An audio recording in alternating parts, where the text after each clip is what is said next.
So I've been using exercise as a form of anxiety relief ever since I realized it was a byproduct of doing that.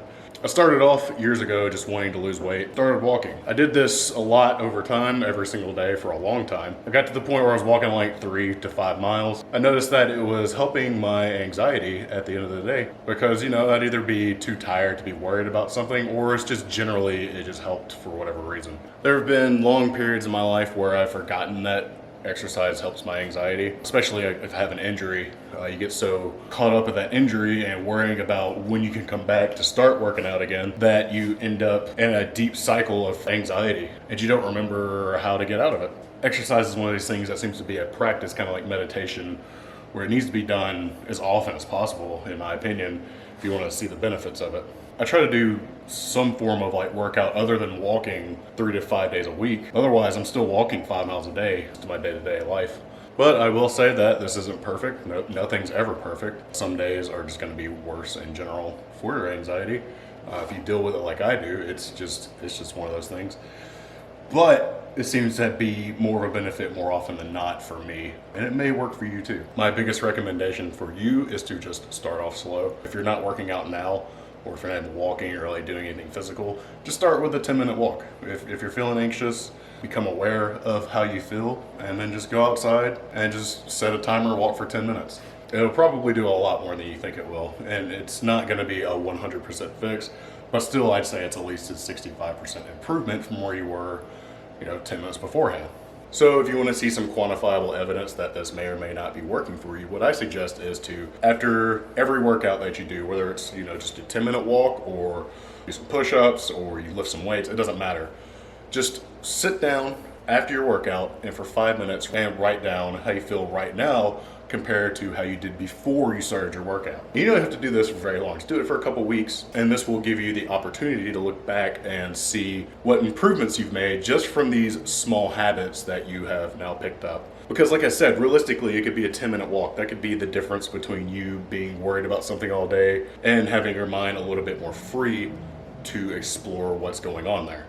And exercise can be looked at as something positive for your day because even if you don't have anything to look at that is positive, you can look back at it and say, I spent, 10 minutes trying to improve myself.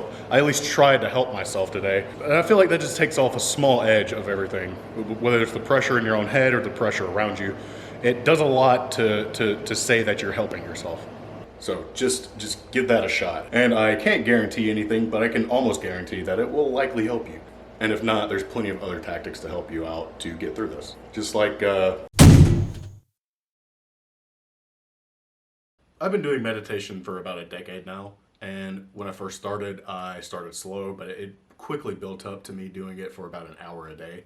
And what I've learned over the past 10 years or so is that it's nothing miraculous. It's a tool you use to be able to pull back from situations, whether they're in your head or in real life, and give yourself a moment to look at the thing from an overhead view.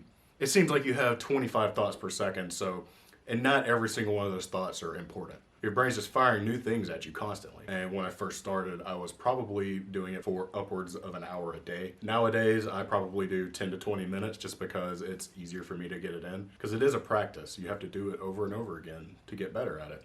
And it's not necessarily that you're getting better at it, it's that you are able to understand when you are out of focus within your meditation. But I've noticed that when I practice meditation on a day-to-day basis, I'm less upset with people. Little things don't matter as much to me. The point is that you practice it to clear your head. You're not trying to get rid of thought, nor are you trying to control your thoughts. You are simply observing your thoughts. You want to see what your thoughts are doing. Doing this helps you from getting sucked into them so easily. Because if you're anything like me, I can get sucked into a rabbit hole of insane thoughts for hours at a time. But I don't much often anymore just because I take the time to practice my meditation. There are even moments where I will stop for about 30 seconds and just close my eyes and focus on my breath. And I will just calm down, drop my shoulders, realize where I am, and focus on the task at hand. If there's no task to be done, then I just enjoy the moment. Because whatever was going on in my head was likely not important at that time. And if it was important, I now have the opportunity to focus on that instead of worrying about it. But like I said, it's a practice. I suggest just starting with 5 minutes. If that's still too much for you, I believe that even 1 minute is a good starting point for meditation. And this brings me to journaling. I finally tried journaling for the first time after my brother died. I didn't realize what I was going through was PTSD until I finally stumbled across a video that kind of described exactly what I was going through. And it's like living through a nightmare that just keeps happening in front of your face, like over and over again. And you just get so enthralled in it that you forget where you are and what you're doing. At least that's how it was for me. My brother died from cancer, and in a pretty dramatic way. And I won't go too deep into it, but it left me with this PTSD and some resurfaced hypochondria that I've dealt with before. And as I do often, I Googled my problem to see what I could do to help fix this. And CBT came up over and over again, which is cognitive behavioral therapy, if you don't know what that is. And one of the top things that I've seen in CBT is journaling. And the post that I saw said something to the effect of, when you're journaling, you want to write down every single thing that is going through your head. And it's supposed to be scary because you're confronting a fear, obviously. And it's going to be hard to face those fears head on.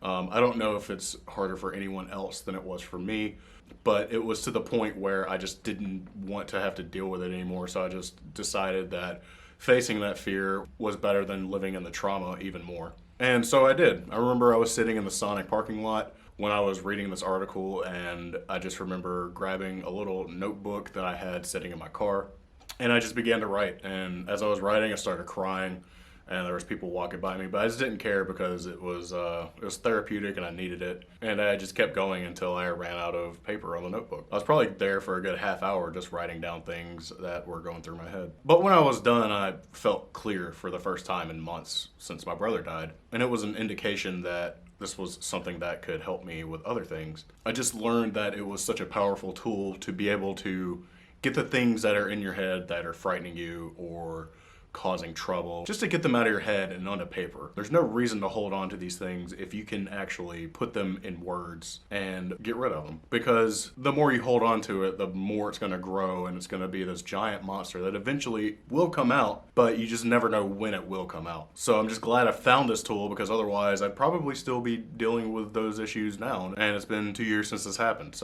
And it's not a tool that I use every single day, because I found at a certain point, whenever I was journaling every single day like this, I was looking for all the bad things that were going on in my life, and it was exacerbating those things. But if I come to a point where I'm just constantly feeling like things are not improving, or if I am seeking external validation from these thoughts, it doesn't seem to help as much for that. But like I said, I deal with hypochondria too. This does very well for me in dealing with hypochondria. What I usually do for this is I write down every single thing that I think I have wrong with me. And it'll usually be this long comical list of like, within the span of 3 days. I remember I wrote a list. It was like heart attack, kidney stones, cancer, actually like 4 or 5 different types of cancer, stroke, aneurysm. It was just comical. You can write that down, look at it, and be like, oh, I'm gonna die from all these things at the same time. Like, why am I so worried about this? There's no way this is happening all at the same time. And it sucks, because it's one of those things where you do feel symptoms. Anxiety can produce physical symptoms, but they're not detrimental or related to an actual disease like these. So just give journaling a try. It's helped me a lot, and I'm sure it's helped plenty of other people. And it seems to be like one of the most top suggested things I've seen within cognitive behavioral therapy online. Whenever you search for it, it's probably like the top thing I've seen for it. Well, anyways, if this helped you out at all, I'd love to hear about it. I'd like to hear your experiences with your anxieties and things you've done to help control or manage or cope with your anxieties. And I just want to know what you think of these methods. Have you tried any of these methods? Did they work for you? What would you say to somebody that's skeptical about any of these things, or even that they can control their anxieties? If you enjoyed the video, please consider giving me a like. You don't have to subscribe, but I would appreciate it if you did. And I will see y'all in the next one.